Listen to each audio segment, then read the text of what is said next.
better start recording is what I better do. Is that now, did that just say it's recording now, Ramon? Yes, correct. Yep. Okay, great. All right. That's exactly what I needed to do.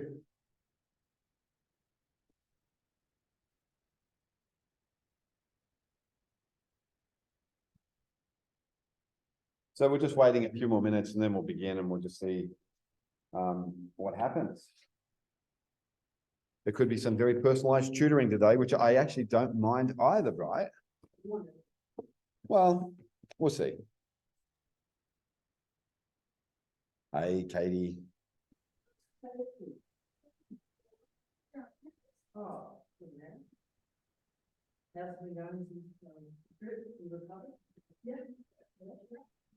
Recovered. Now, there's such an interesting word, yeah.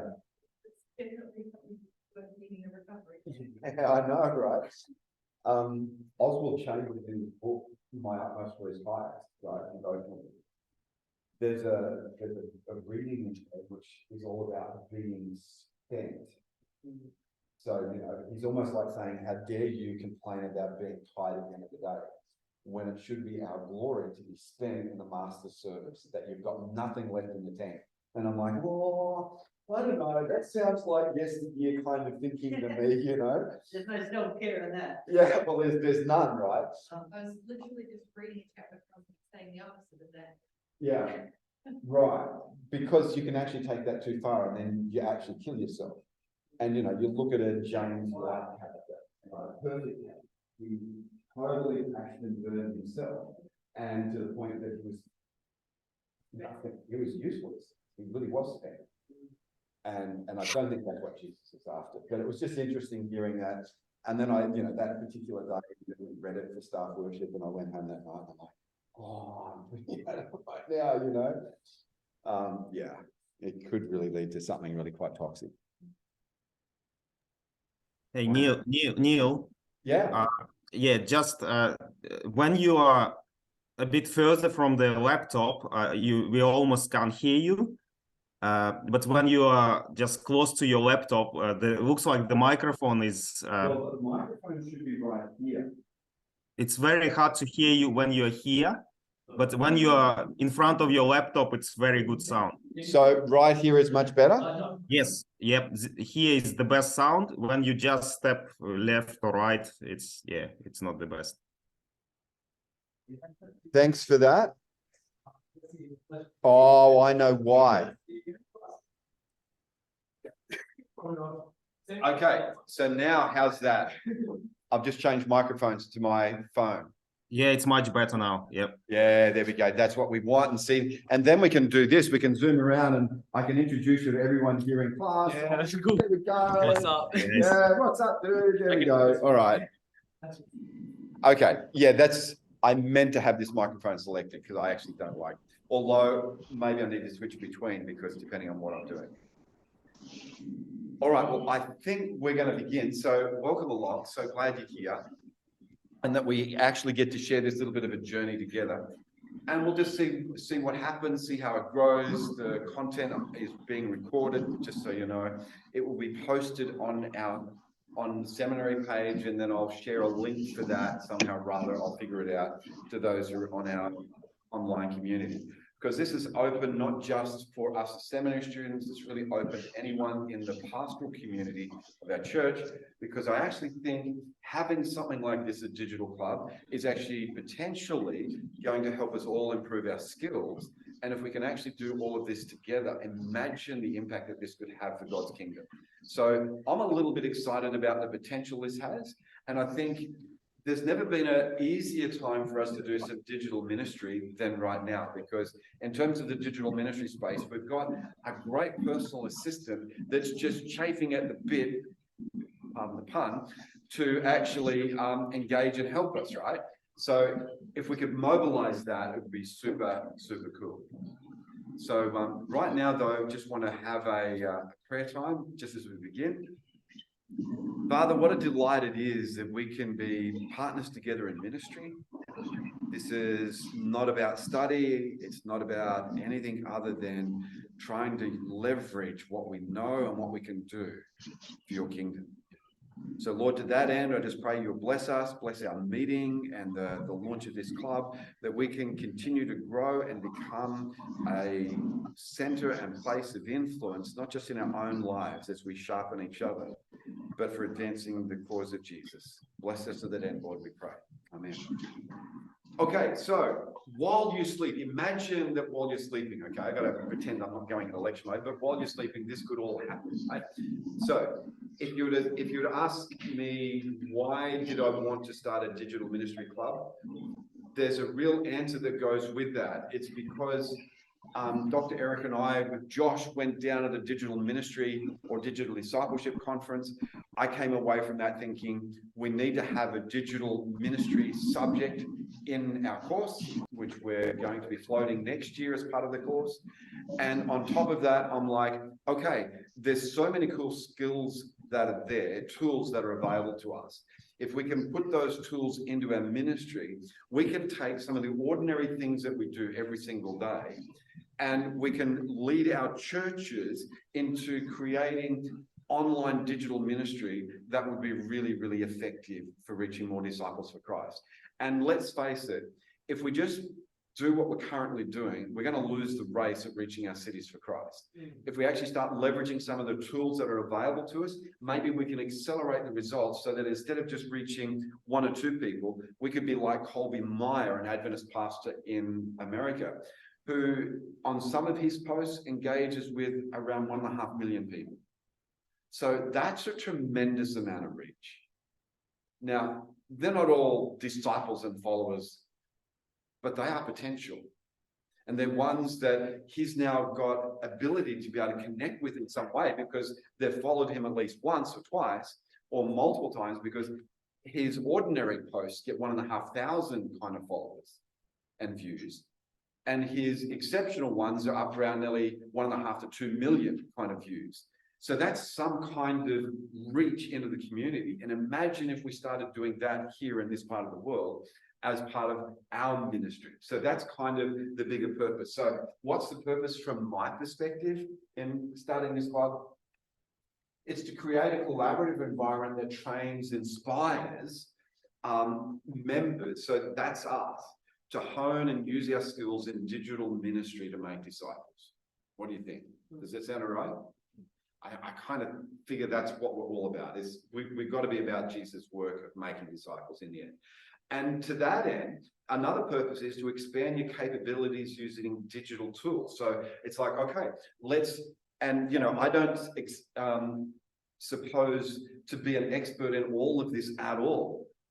So who am I? Well, I'm an electrical engineer, turned pastor, turned, youth worker for Christ and coach, and now lecturer at Avondale. Praise the Lord. I love it. So I'm by no means an expert, but I do know a reasonable amount through just my own experience. But I want to use us as a collaborative team to actually speak into each other's lives and to sharpen things. So, to expand those kind of tools. I want us to grow a large and growing tribe of followers. Imagine that. So Colby Meyer has got, 1 million followers, let's say. Well, he's got a church of maybe a couple of hundred people and 1 million followers. That's just phenomenal. And he still has time to do regular updates and posts. So we will check out his stuff, not today, but in the future. We'll circle back. Today is more introductory in a couple of ways, but we'll also get you playing.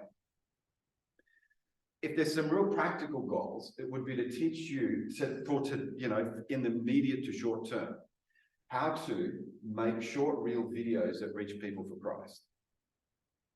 So let me ask this question. Just put up your hand if this is you, and use, if you're online, you can use your vote, thumbs up kind of thing. Have you ever created a short reel video? So Josh, you have? How did it go? This is Josh, everyone. Hello, everyone. I was given an opportunity to do Hope Channel stuff. Hope Channel New Zealand. Yeah. I was tasked to do 12 short form videos of 1 minute, 1 minute devotions. It was pretty tedious because I had to do it all in one take without editing to make it look natural. And yeah, it did take a long time. But I didn't use any AI stuff, but I'm really interested in trying yeah, how to make it. Skills might be able to help that process. Yeah, definitely. Well, fantastic. What a great experience though. Writing 12 is an incredible discipline right there. Yeah, here they are. Yeah, okay. Well, we will check those out for sure a little bit later on. So glad you've actually had that experience. What about any of our online guys? Have you ever created short reel videos? All right. Well, I think we're all in the right place to actually give that a go, right? So that's one of the things. I want to actually try and teach you a smarter workflow for digital ministry in a local church. Imagine if we could be really more intentional and smarter about what we do so that we don't waste so much work. We are a very wasteful church. We waste so much intellectual property. It just like falls all over the place and no one's picking it up and no one's repurposing it for other purposes when it could very easily. So, and then I also want to look at the responsible use for AI. So, you know, we're an academic institution, we're a church body, we're a group of Christians, we have integrity. We need to make sure if we're using these tools, we can use them wisely and well and not come a cropper using them. So, if you've got your phone, grab your phone out. We're going to engage in a short poll. I want you just to zap the thing you see on your screen, and this will take you through to the polling booth. So when I see you've done that, so yeah, just, you know, use whatever you've got to just zap that if you can. So use your phone, or you can just copy the web address, pollev.com/neilthompson071, and it'll take you through to the poll if you're using your computer through Safari, through Internet Explorer or something like that. Okay, just give me a little nod when you're there. Okay. And our online crew, are you there yet? All right, great. So here's the question.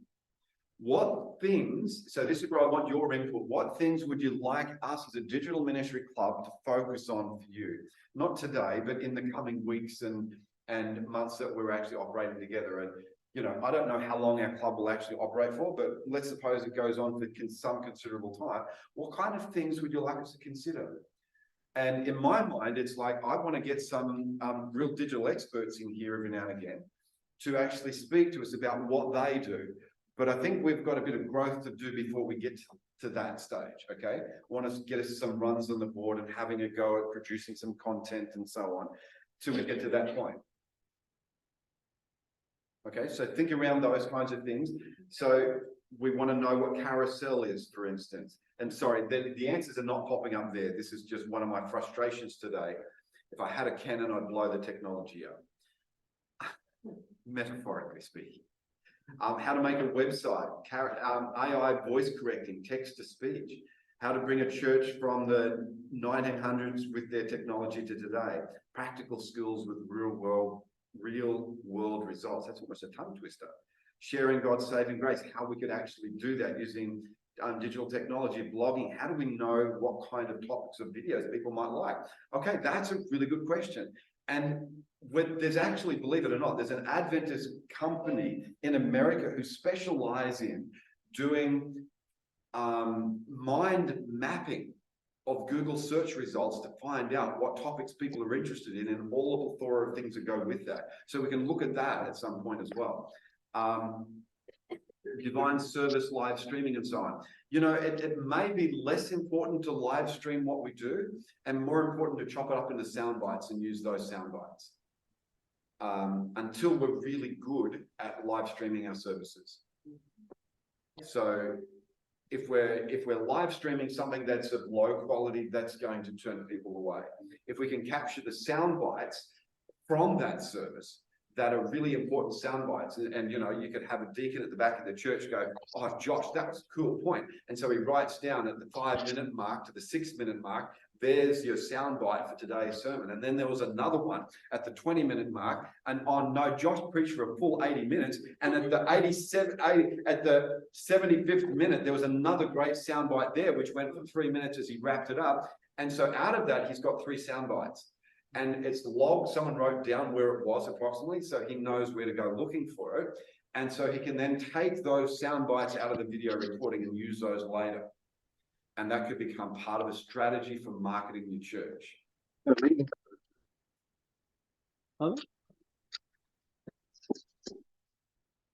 if you want to jump in the conversation anytime you can, if you're off mute, if you didn't mean to be off mute, we can hear you loud and clear. So that's some of the things. So I will take what you've said there. I'll put it into the mix of things that I've been thinking about that would be important for us to consider.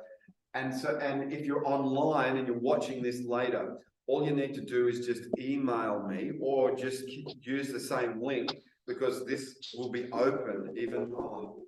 Actually, I think it'll still work. I think you'll be able to keep posting to that and they will come up. If not, just email me at neil.thompson@avondale.edu.au.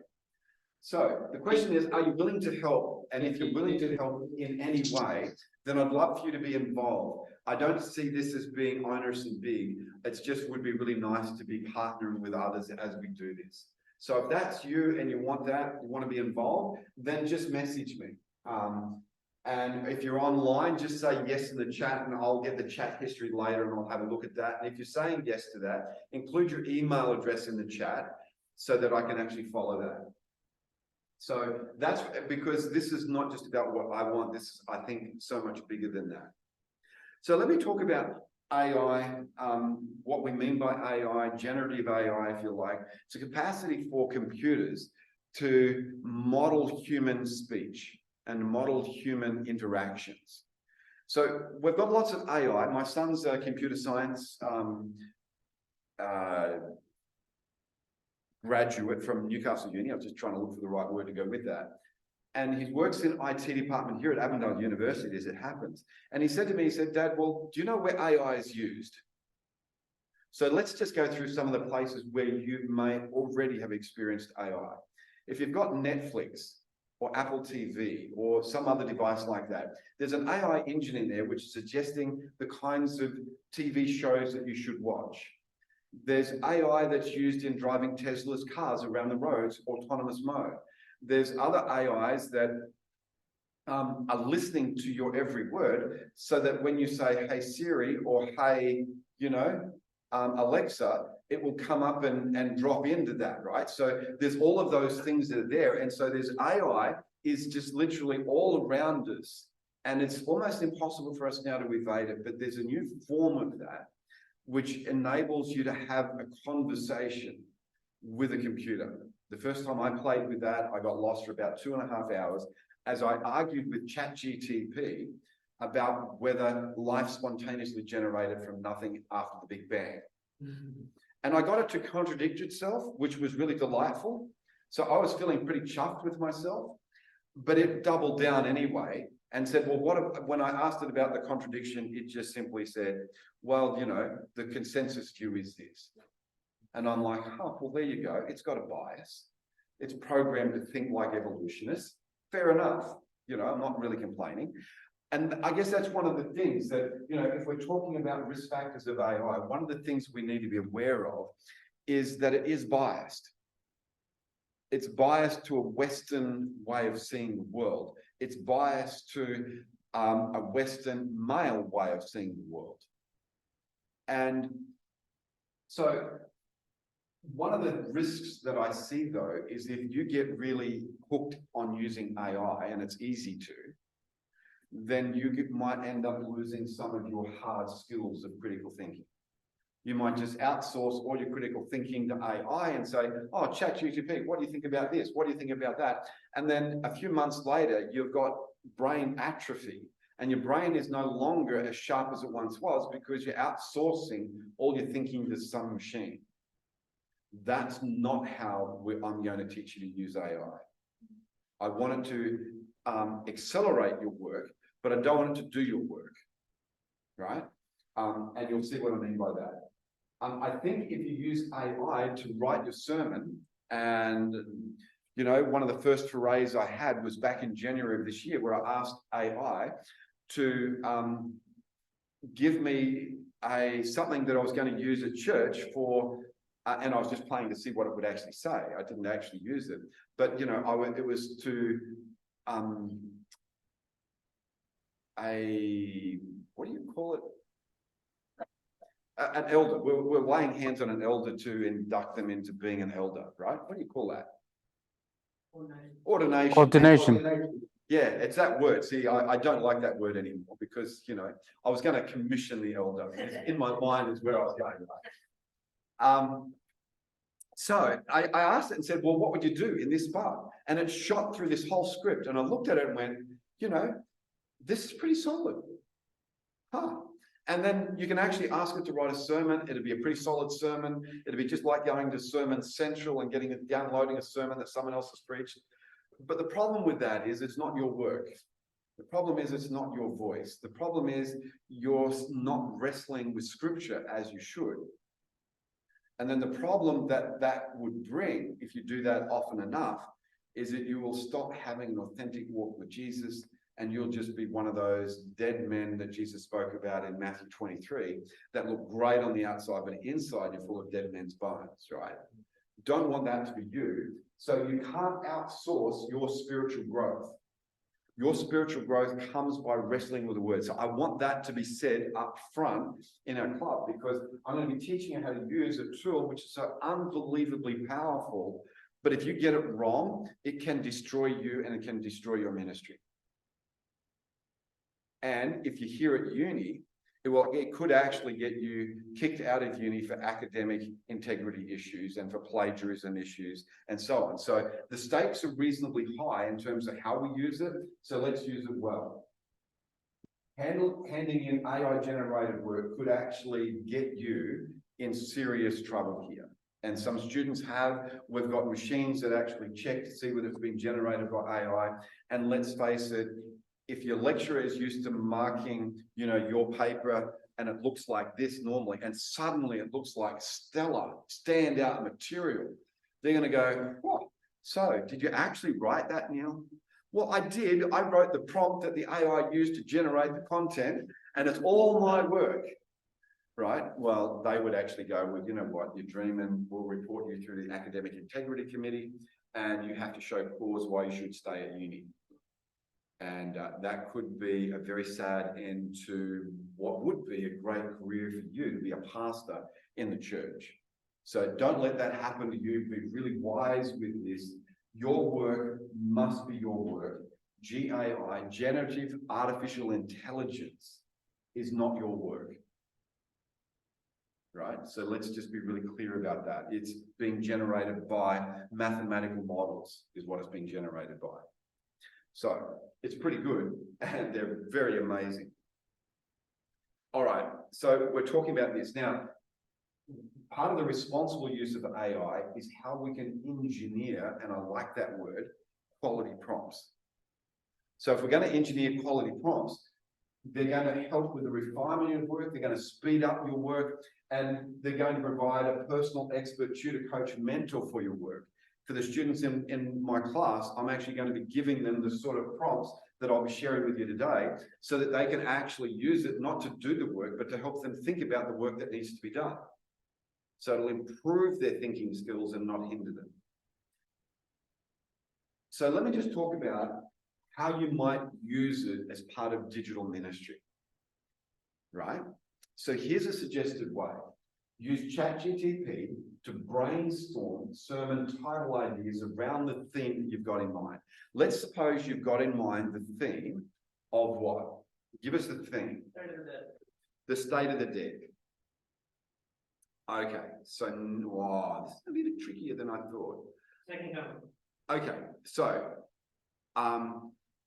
if you're going to preach on the state of the dead, how can I do that? All right, so you're going to preach on those things, right? You'll ask it to say, okay, so your prompt might look something like this.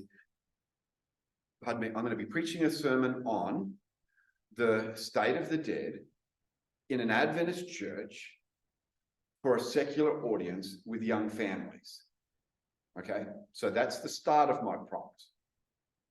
I want the sermon to be appealing to a broad general audience of Australian people who are not used to going to church. So, you know, you can put all that in there. And I want you to suggest 10 titles for my sermon that might capture the attention of secular Australian people with these families. Can you do that? And it'll just, bam, there will be your 10 things. We'll play around with that in a minute, but it'll come back with those 10 things. And then when you get 10, you can be like the gym instructor who says, well, give me 10 more. And then give me another 10. So now you've got 30 of them to look at. And from those 30, and honestly, any of those are probably going to be good enough that you could run with as your title. But you'll pick one. And with that, then I want you to go away and actually go, that's my sermon title. This is going to be my thing. You might suggest, okay, do you have any ideas of how to, present that to a secular audience, that what the sermon, outline might look like? And then you go away and you write the sermon. You leave ChatGPT behind. You don't need it now. Go write your sermon. When your sermon's done and you've wrestled with the word, you come back. And then when you come back, you might say, because you don't want it to write your sermon, right? And now you might say something like this: you're my expert coach on neurodiversity. I want to talk about the state of the dead, but want it to be accessible to someone who is neurodiverse. How would I say it better? What issues do I need to take into account so that this is going to make sense for them? And it could be neurodiversity. It could be a secular person off the street. It could be someone, who's got special needs, or whatever it is. You want that to give you feedback. So you drop your sermon in, you give that prompt along with it, and you say, okay, give me feedback. So how I can improve my sermon so it lands this better. And then you say, I don't want you to rewrite my sermon for me, right? I just want you to give me some things to think about, right? Is that fair enough?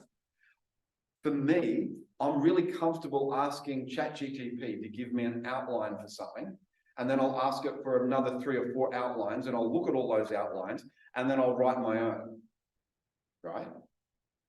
But I don't want you to use it to actually write the sermon for you. I think it's great to look at the whole range of things that you might like to think about. And I think this is a perfect use of it here to actually be a coach that's going to say, well, Narelle, you're going to be preaching this to a group of young teenage girls on the state of the dead.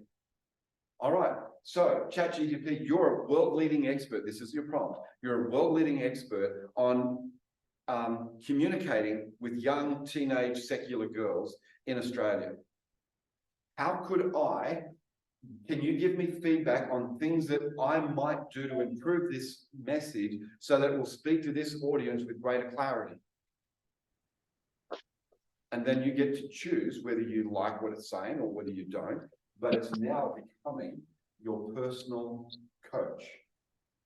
See how we're actually going to be using it for that. So this is part of your workflow. And then your workflow continues. You might say, well, I want to use AI to create a summary of my sermon that I can then use as in fact, summary is probably the wrong word. What I really mean is a study guide. So you've written your sermon for church on the state of the dead, and now I would ask ChatGPT to summarize that into a Bible study guide that will go for 30 minutes to use with new believers in church. And I wanted to have an icebreaker. I wanted to have some group questions, and I wanted to have this, that, and the other thing, all the things that you think would make up a great Bible study, and then give that to it. Now, why do I think that's okay? Because it's your work. It's based on your work. It's summarizing your work. It's going to speed up your work. You'll take that result, you copy and paste that, and then drop that into your Word document where you can type and edit it around, and it's still your work, right? It's helping you do your work. Then you could actually ask it to do the same thing for a kids activity if you wanted to. Then you could actually, when you're done there, you could suggest, well, can you give me a marketing campaign idea for this sermon I'm going to preach on the state of the dead? It would shoot back some ideas for a marketing campaign.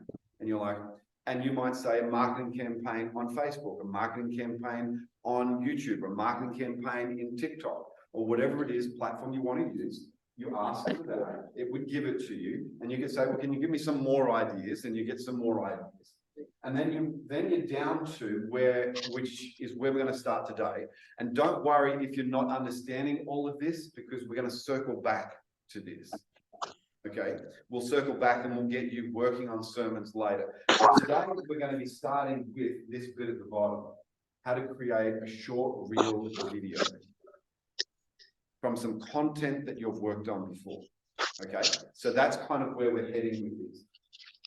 Now, what I will say is all the work that you're getting ChatGPT to actually work on for you, all of that must be checked, edited, and reworked by you. This is your work. It may be making suggestions for you, but it needs to be your work. Any questions or observations around that? What do you think?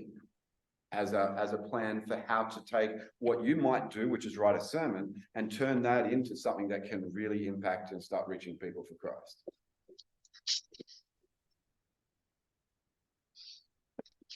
Asking it to say, review this from an Adventist perspective.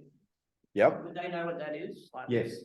and what Adventist perspective, like a modern one or an old one, or what? You get to choose. So like I can say hardcore traditional Adventist perspective. Yep. Wow. Totally you could. Because Wow. it's been able to access trillions of bits of data around the world, everything that's available on the internet for free, and then some stuff which, you know, they've just trawled anyway, which is where all the copyright laws are, you know, just no one knows what to do with, but the big companies are trying to sue so that they can reclaim some of their lost revenue that's going to come from all of this. But yeah, it knows. Like, you know, you ask it a question about the 28 fundamentals, it'll tell you. You ask it about natural church development, it will actually say, well, the 8 characteristics of this, what do you want to know about that?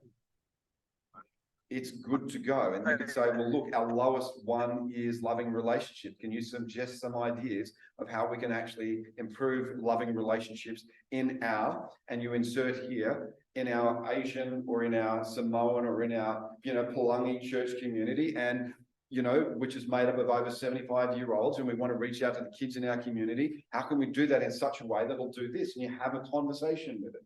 It's a personal tutor, right? And you literally can have those kind of conversations. So as a tutor, as a tool to use, this is your powerful buddy right there in your hip pocket. It's everywhere you go, you can start asking these. You know, a mate of mine, he says, well, I've got these 5 ingredients in my fridge. Can you suggest a recipe that I can cook with that?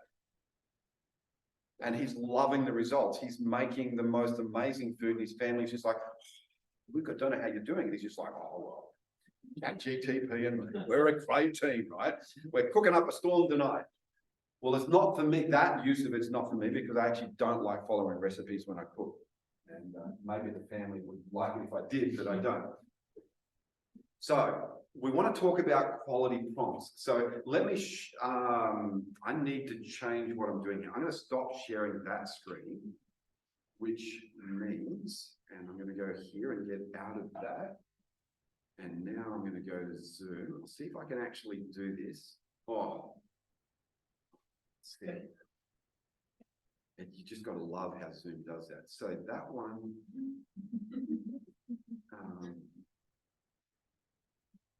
that I want to go move to there.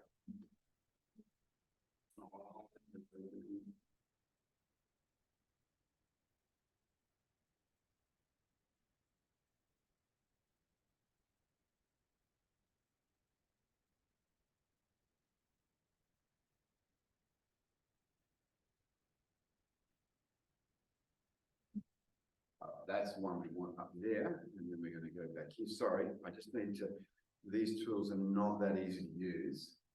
Okay, so there we go. So that's there. Now, what I've got in mind is, I think I might be able to do this. I can spotlight on for me.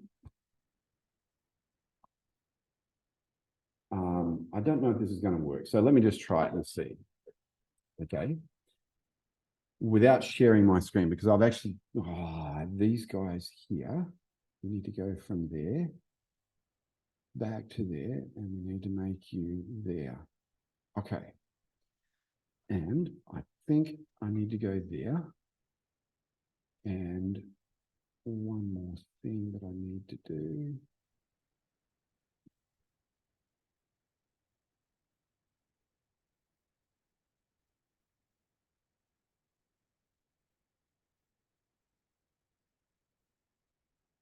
Oh. Yeah, I'm not sure. Okay. Why is that showing Viking there? That's a really good question. Let me just.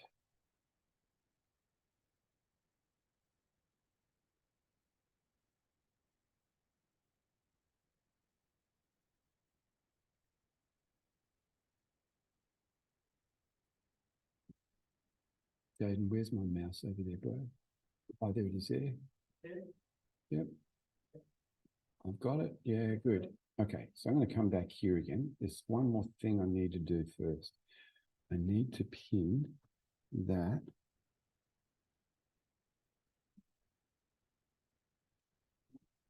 I need to.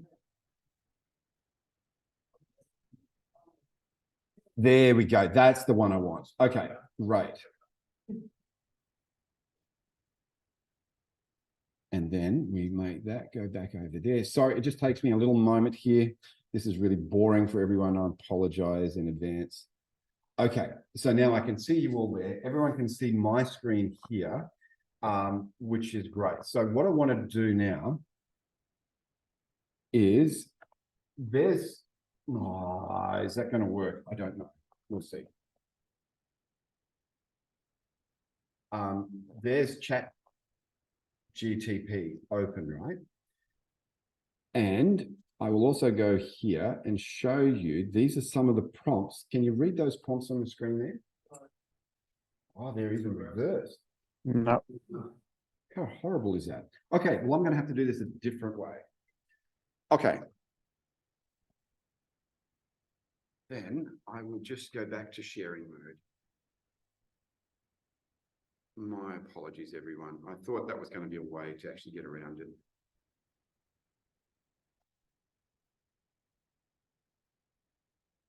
We go there, we go. Share screen, and we're going to share that screen there. Oh. Where's that mouse again, Jaden? Where's my mouse? Ah, yeah, I see it there now. And I want to click on that one. Yep, and there we go. All right. And then they flick it over there, see?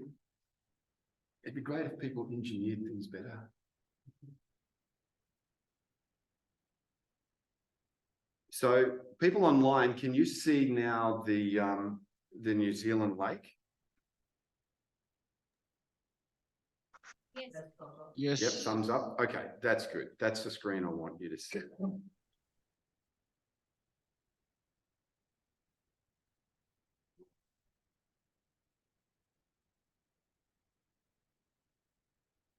think if I just do it this way.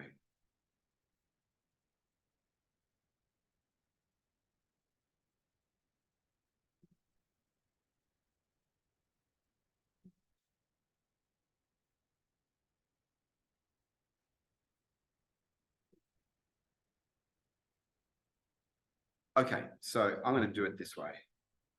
I'll do it from my iPad.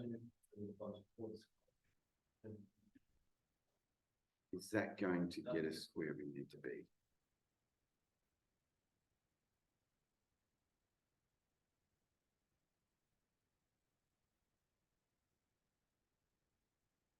Yes. Okay, finally. I've got something that's actually going to work.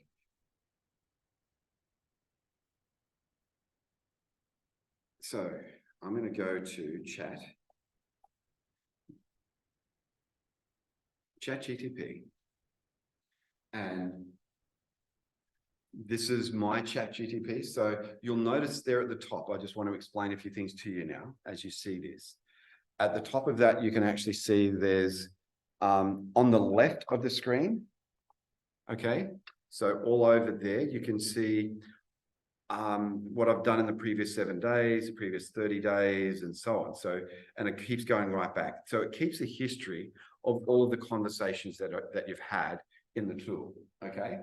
Now, the next thing that's there in this window, I've got a paid version, but if you only have the free version that you're signing up for, you'll only have access to GPT 3.5.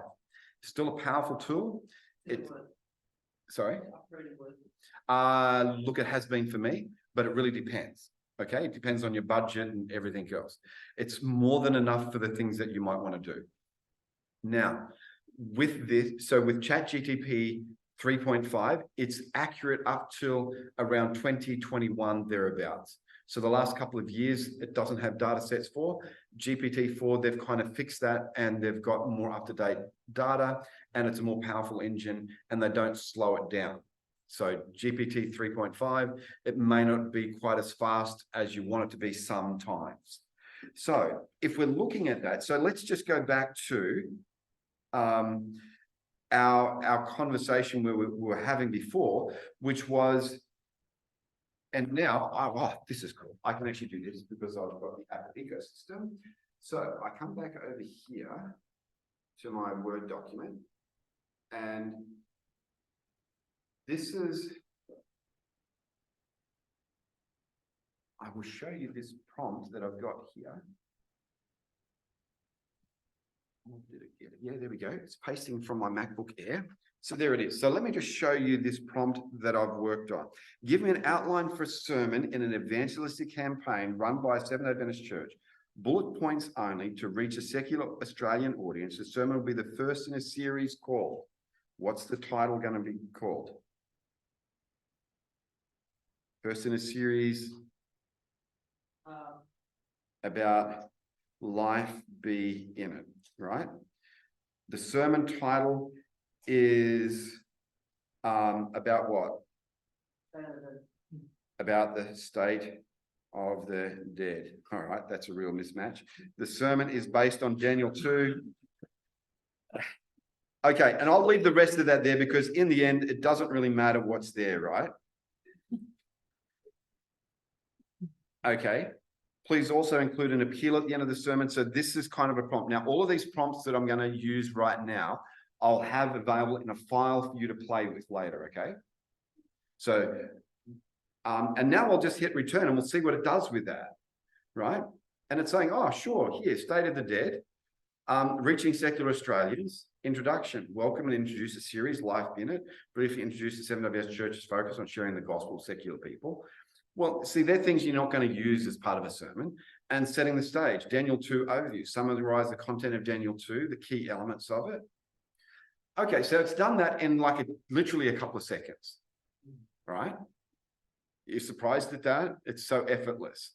And now I'll look at that and I'll say,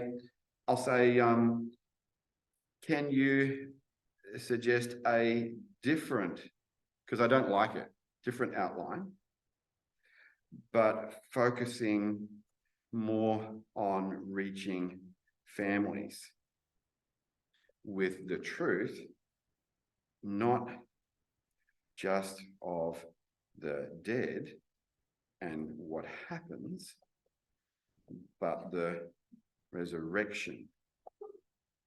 Okay, if I could spell resurrection, of life evermore with Jesus, right? Okay, so it's now having a little hissy fit about that and says, sure, no worries. And it's producing another one. So now I've got another one, right? And now, literally, you can do this for a couple of different sermon outline ideas. And then what do? You copy and paste those into Word. You're not getting it to write your sermon. You're getting it to think around how you might construct a sermon, right? For reaching this group of people. And then you drop that into Word and you make that your own, right? But let's just to speed this up for now. So it's got that there. And now I'll say, can you produce a study guide for new believers that has an icebreaker group questions and application, and that would be a personal application that would be used after the sermon, based on the sermon, and goes for 30 minutes. Now, that's not a particularly smart prompt, but I want you again to see what it's done. Introduction, welcome the group, icebreaker, ask each person to briefly share a moment when they felt hopeful or experienced a positive change in their life. So it's actually producing some content. Now, whether you want to go with that or not, this is personal application, sharing a prayer time, conclusion. All right. Reasonably impressive so far. It's like, all right, that's pretty solid. Now, I might say, can you suggest a 1 minute, and this is where we're heading to today, 1 minute video script that I could run with that has 3 hooks and a call to action, which involves coming to our church. Okay, and so now it's going to produce a 1 minute video script, right?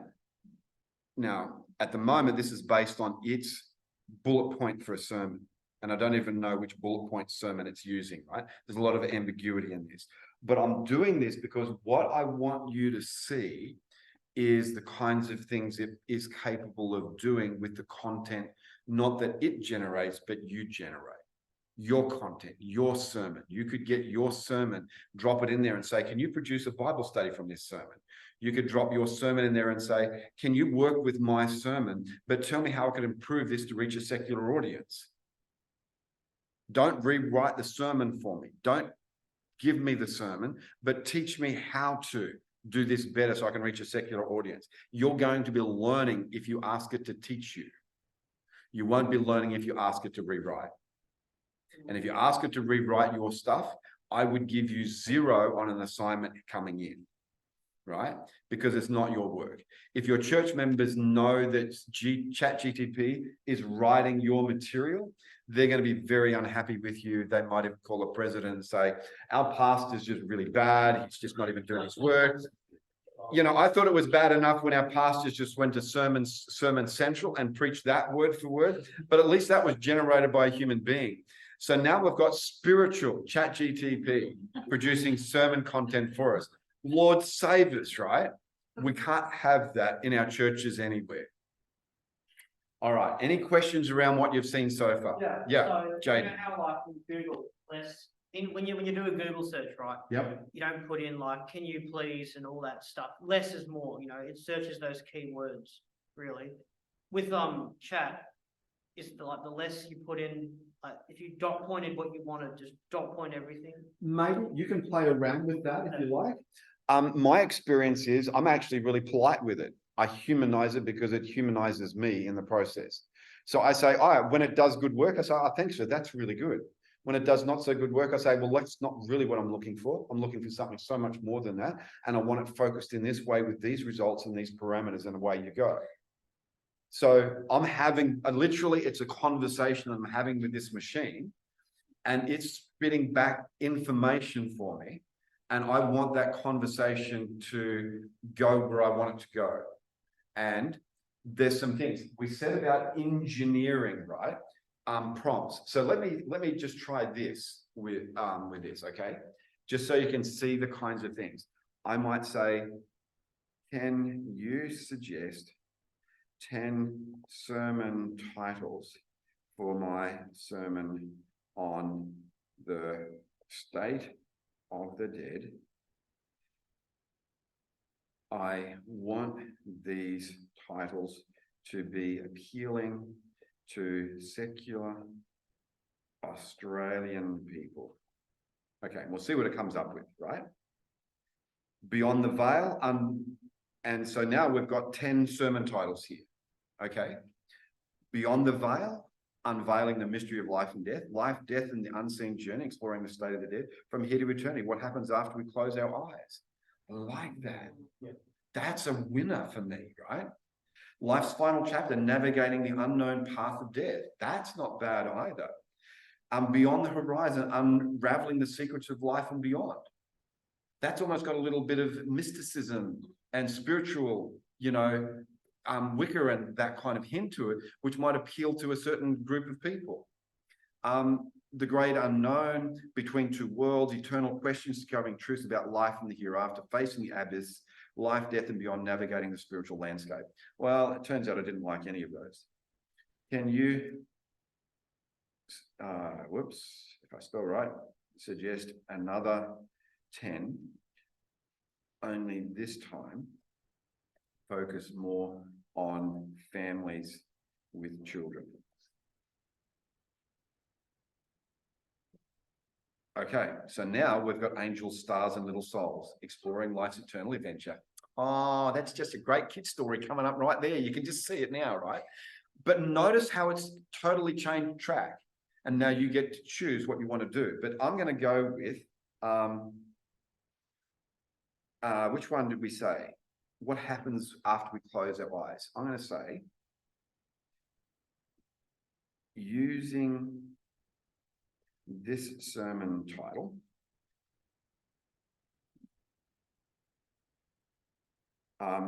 suggest a marketing campaign to use on Facebook, on social media. We'll just say social media platforms. Okay. Okay. Sorry? Point, which one? From playgrounds to paradise, discovering hope in the afterlife. Yeah, right.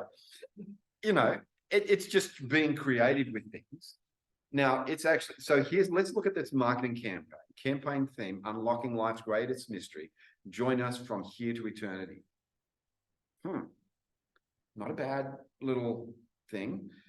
Graphics, teaser image, a beautiful sunset sunrise with silhouettes of people looking towards it, hinting at the journey from life to eternity. Series banner design, a visual appealing banner with the sermon title, church logo, and the series theme, life be in it.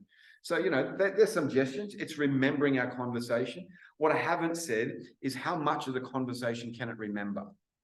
Currently, it says it can remember about 2,000 tokens worth. And a token, just think of that as approximately one word. That's how much of the conversation it's able to remember. And once you go beyond that, it's not really remembering everything that was before that. So it's kind of like, it's a moving train that shunts along, and it's only remembering the last 2,000 bits of that. So bear that in mind, because I thought it used to be able to remember everything, but it doesn't. Which means every now and again, you need to reset the conversation to what it is you want it to be about. You've got to check to see if it's remembering. The content strategy, countdown post, start a week before the sermon each day. Post a short, intriguing question or quote about life, death, and eternity. So I might take that idea, a video teaser, create a brief teaser video featuring the teaser image and snippets of people discussing the topic with curiosity and anticipation. So if you could execute this as a plan. And, when we do advertising at church, guess what we do? We create a flyer. So let me show you a flyer that's being created, okay? This one here, Marital Magic. Now, that title came from a conversation I had with ChatGPT, telling it what I wanted. And I said, I need a title that's going to cover this talk I'm going to do in a couple of weeks' time to a group of parents of Adventist, at an Adventist school, right? So building resilient relationships for life is really what it's about. The marital magic, I'm not sure if I really like that or not, but I went with it anyway. So that's and the rest of that is you'll learn practical tips and everything else there. was helped generated by a combination of myself and ChatGPT as we had this conversation around what were the things that I wanted this workshop to be about. So for me, you'll notice there's some elements there to it. It's to better understand love, how to love and respect your partner. Increase respect, improve communication. It will help you handle disagreements and build stronger emotional connections, okay? So that's not bad. There was a bunch of other stuff that I wanted in there. It was too technical sounding. So I asked it to come back and say, can you take this from being so technically sounding and make this simpler and easier for ordinary people? And it did that, just like that, a couple of seconds. I could actually take you back and show you that conversation.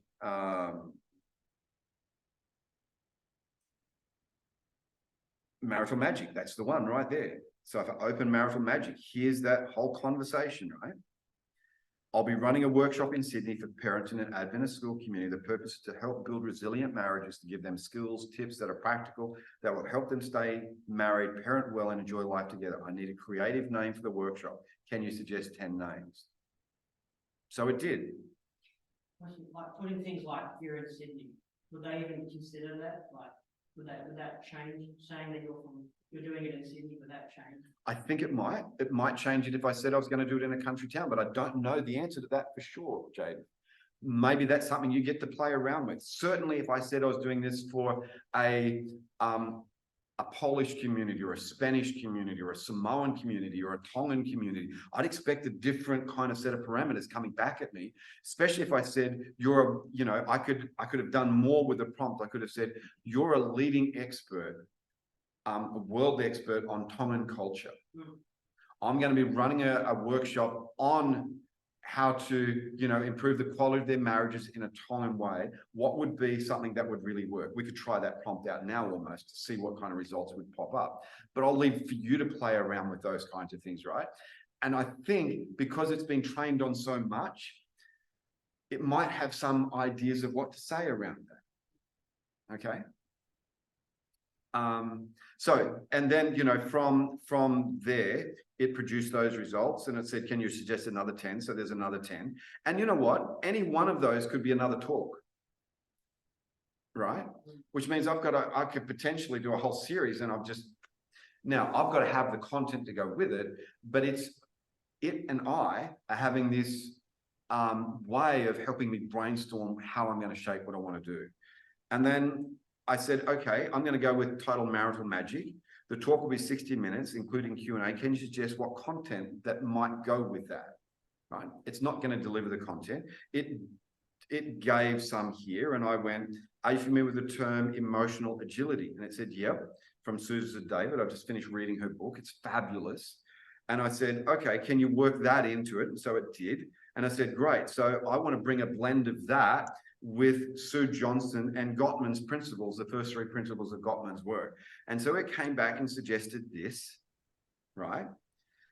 So now I'm actually building up the elements of what I want to. So I'm an expert in these areas of relationship, which is true, I kind of am. And I said, now I want an advertising paragraph for that. So it came back with the advertising paragraph. And then I said, but can you summarize more from the point of view of the benefits for those who are going to come? I don't want it to be all about what I'm going to deliver. I want it to be from the benefits they're going to receive. So it came back with this.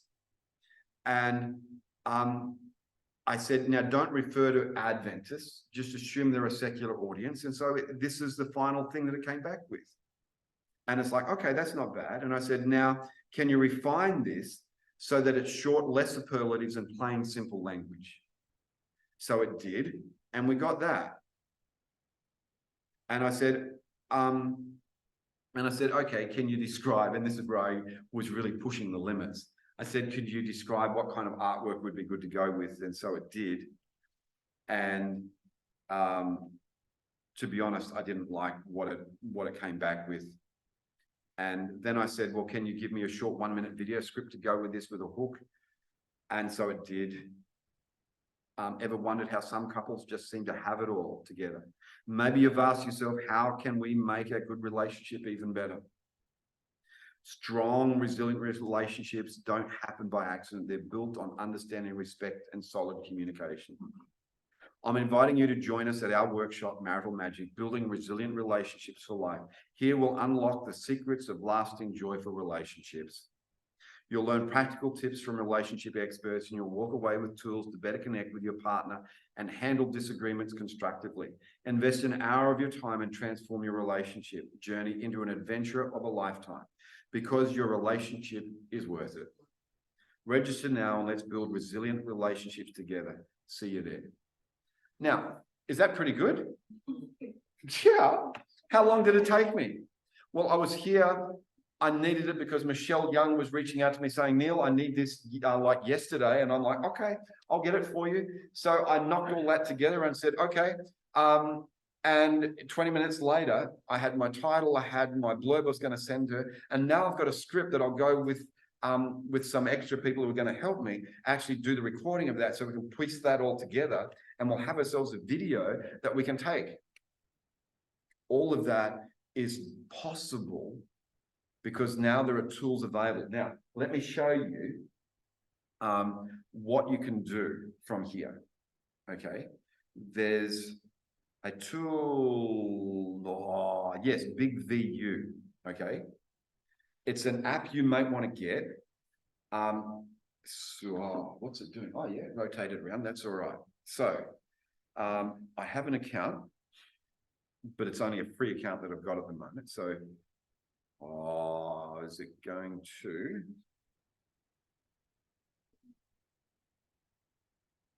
And I need to search for Big. Oh, it's not finding it. Okay, that's a problem. Maybe I logged in with there. I think that's how we want to do it. We'll just sign in with Google. Yep, that's it.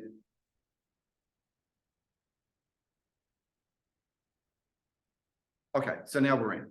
Good. Yeah, look, I'm a coach teacher. There we go.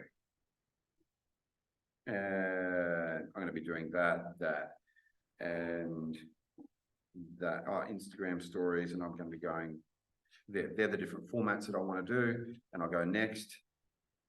And no thanks, I'm not going to subscribe. Let's start. So, no, I don't want notifications. Yeah, I'll accept all of that. Yes, yes. Okay, so this is literally how it works. Hi, my name is Neil Thompson. I'm making my first video with Big VU. I look at the camera while reading the script scrolling up the screen. If I go premium, my videos will no longer have the Big VU logo. It's one click to post my video on social media. It's that simple. It even has built-in AI to help you generate your prompts. And it has a nice, simple workflow that will help you get everything where you want it to go. And I think, so I don't know whether we were recording just then or not. Yeah, where are we? Oh, how do I stop that? Oh, there we go. Sorry, that was over it. There we go, we're stopping. So there's my video. It's going to be really messy at the end. And now I'll show you my video. You can trim the video in here. You can add a script and title and everything else. You can share it straight from inside the platform. And it's a pretty impressive tool, right? Now, what I want you to do. So here's your homework as part of our club, mate, right? Hopefully today we've whet your appetite in terms of a couple of key areas. Thinking around the content you already create, your sermons that you're already preaching, the Bible studies you're already giving.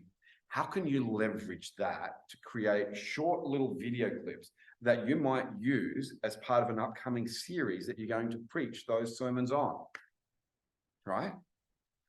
So now you can go to a tool like Big VU, and using that tool, you can create prompts. You can create those prompts in ChatGPT, or you can create those prompts inside here. See you later, Narelle. I love the fact that you got a helmet. That's just doing my head in right there. I love it. Okay. and big bikey. And so then what I want you to do, I want you to have a go at creating. So between now and when we catch up again next week, do you reckon you could have a go at creating one short form video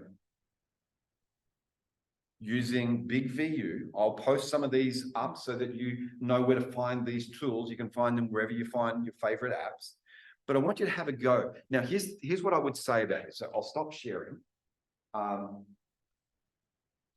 Okay, so what I want you to think about is this.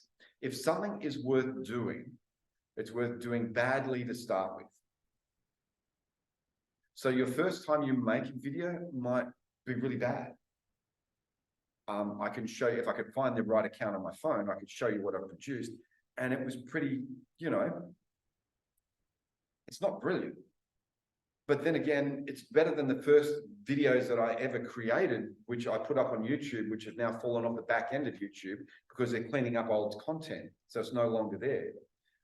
So my point is, you can actually use this to create a meaningful script with hooks. Okay, you've got to ask it to do it with hooks, because the hooks are what everyone uses to capture people's attention. And when you've caught someone's attention, you can then have your video go out. So at the moment, all I want you to do is have a play with some content of yours into ChatGPT, create a short script that you can use, and then record yourself looking at a camera with the script scrolling up, and you'll have to play around with the speed of the script and how fast you can talk. And then you need to edit that script so it sounds more like you speaking and not ChatGPT. You get what I mean? And then you have your own little video. And with that, you can then come back and I'll show you where to share those or how to share those so we can all see each other's creative work. Are we terrified yet? Is it okay? Because once we can get the mastery of that, where I want to take us is I've got an investor called Lyle Southwell, who's the Personal Ministry Director for North and South Wales Conference. And I've got Asafidu Asavali in Sydney, the Evangelism Director for Greater Sydney Conference. And both of them are willing to sink money into what we do here. Not that we need much money, but once we get good at creating content, we can then start helping them advertise their ministries. The digital discipleship events that they have online. You could instead do you might take your script, might be your personal testimony. And you say, can you help me turn this personal testimony into a 1-minute script for a video? How good would that be? And then your whole testimony might be on YouTube channel that you're creating. So we're getting ahead of ourselves, but I want you to see the vision of that. And I want you to start playing with the tools. Now, Josh, you've already played with the tools a little bit, so you're going to be quite along the way. But have a go at trying to use the tools with AI and script generation and so on, and see how that goes. And in the meantime, between now and next week, I'm going to record that video script. I'm going to do some work with that, and I'll record that, and I'll bring that along to show as well. Any questions as we wrap up today? We've gone a little bit over time.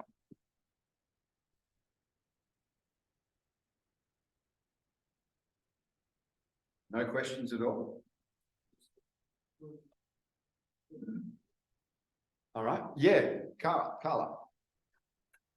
I'm sorry that I missed the first half. So how long is the short video? How long? 1 minute. Okay. And the reason for it being 1 minute, I didn't explain this before, but let me explain it now. See you later, Katie. Is that on TikTok and on social media platforms, 1 minute is the length of their short reel videos that come up in people's feeds. So there's a whole lot of extra learning we've got to do, but we've got to start creating the content first. Once we create the content, I can then teach you how to put it up there. And once you put it up there, I can then teach you how to make sure it lands up in someone else's feed once we've got good content to play with. Okay, but we've got to get the good content to play with. So this is how we're starting. We're going to start by getting you to start creating these videos. All the rest of the conversation about ChatGPT was to acquaint you with the power of the tool that I'm putting at your fingertips. But remember, don't let it write your sermons. Don't let it do all your thinking for you. You have to engage your brain. Ask it intelligent questions. Now, for those online, if you're not part of Avondale University, can you put your email address in the chat online? Can you do that for me? So that way I know how to reach you and I can send you links or I can send you emails, that kind of thing. We can easily keep in touch. The recording of this will go on AUC Ministerial as well. So anyone else is welcome to have a look at that. And I'm thinking what we may need to do is create a private little something or other somewhere for all of this to see. Anyway, I need to think that one through. All right, well, if no one has any further questions, thanks for joining us today. I look forward to journeying with you as we begin the process of learning some of these skills and upskilling. And if we upskill ourselves enough, we can get to the point where we're producing fairly solid content that we can then start showing and sharing with our friends and others. And that's the beginning of being an influencer online for Christ. All right, let's pray as we wrap up. Father, what a delight it is for us to actually be here together and to be learning and to be starting this journey. It's just the beginning of a journey. We want to take it so much further. We want to be really good at the art of creating online digital content. We want to be able to influence people for your kingdom and lead them to Jesus. And Lord, we pray that you'll bless us today, that you will give us wisdom and understanding to apply these simple things that we've been looking at today. They may be simple, but the steps may be relatively easy, but we've got to get our heads around. We've got to learn how to do this and utilize these tools for advancing your cause. So bless us to that end, we pray in your name. Amen. All right. Hopefully I'll catch you around next time. Okay. Same time next week, 4 o'clock to 5 o'clock thereabouts. And look forward to journeying with you as we do digital ministry together. Thank you, And if Pastor any Leo. stay online, very happy to have a little conversation with you if you need to. Bye, everyone. See you later.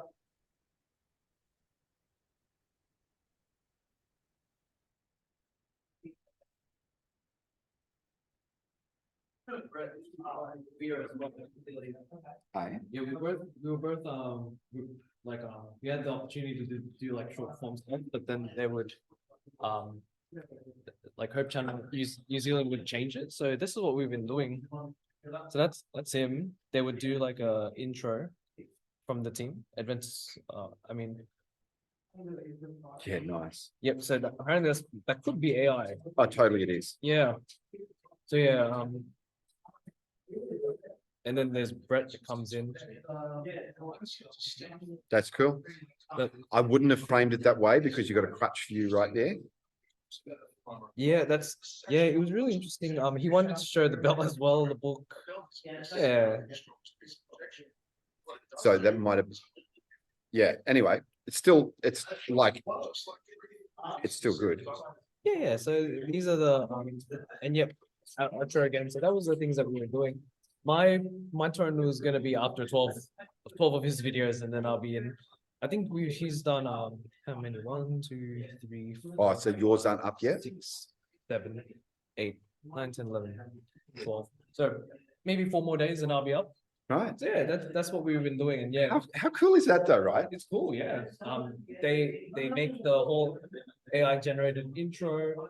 We do a script, but then the thing is that I didn't do any AI with my my scripting and stuff, my framing. It was in like I couldn't find a dark room and stuff, so like I didn't have the best lighting. I tried to censor it, and I would speak. Have you ever wanted to become a new person? It's like take the baby steps. So something like that, yeah. So That's perfect. Yeah. Have you seen you've seen Justin Coe and his work? You know, he does that. Yes, he Yeah, was with doing the that. I ball wanted and- to do that. Like It's just like they're just random ass things, right? In the end, it doesn't matter. It's like you just want to build a relationship with people and bridge that. Yeah. So I was thinking, what if I would love to continue like and then do a biblical thing about whatever. Yeah. Weird. Carousel stuff, and I'll be really interested in working that stuff out. Yeah, that like I went looking for those. My wife uses one of Yeah. those in her school, Mhm. and I'm like, oh, I went looking, and then Yeah. they're so good. It's like, oh, this is super solid. Yeah, And I got pretty excited about it actually. Yeah, I'll tell you. With me and Brett, he had like in his church, he had an altar. He stacked a couple of hymnals, Yeah. and then he had his